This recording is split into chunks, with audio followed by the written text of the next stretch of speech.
Իմ խաղը մուկա,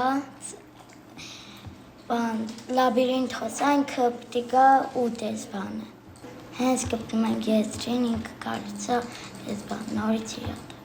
Նորայրն առաջին քայլերն է անում խաղային տեխնոլոգիաների և ծրագրավորման ոլորտում։ Վանաձորի տեխնոլոգիական կենտրոնում տեխնոդպրոցն անցկացվում է արդեն 6-րդ անգամ։ Հնգամսյա ծրագրի ընթացքում դպրոցականները 4 փուլով ձեռք կբերեն ծրագրավորման հմտություններ, կսովորեն անիմացիա, եռաչափ մոդելավորում, թվային նկարչություն, կմասնակցեն անգլերենի, գրաֆիկական դիզայնի, մաթեմատիկայի դասերի։ 2019 թվականից սկսած ունենք տեխնոլոգիական դպրոցը, ասեմ, որ այս տարի բավականին հետաքրքիր ու բովանդակային է եղել նաև այն հատվածը տեխնոլոգիական դպրոցի, որ բոլոր ծրագրերը, գրեթե բոլոր ծրագրերը իրենք թարմացվել են եւ այն աշակերտները, ովքեր ամառային դպրոցից են եկել ու ստացել են լավ գնահատականներ, հնարավորություն են ունեցել տեխնոլոգիական դպրոցին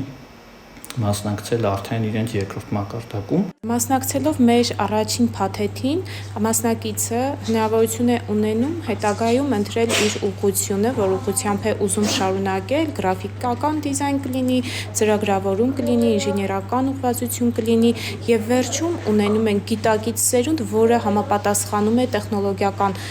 պահանջներին եւ տեխնոլոգիական մարտահրավերներին պատրաստ է լինում։ Սամվելն արդեն ընտրել է ապագա մասնագիտությունը, ծրագրավորող է դառնալու։ Այդ ճանապարհին տեխնոլոգիական դպրոցը հնարավորություն է տալիս զարգացնելու տեսական ու գործնական գիտելիքները։ Մեր նախագիծը ստեղծված է նրա համար, որ մենք կարողանանք ավելի հեշտ եւ մատչելի կերպով ներկայացնել մեր նախագծերը։ Օրինակ, մեր նախագծի շրջանակներում պատրաստել ենք վեբ կայքեր, որոնցից հիմնականում նշանակալից է Վիթսի համար ստեղծված վեբ կայքը,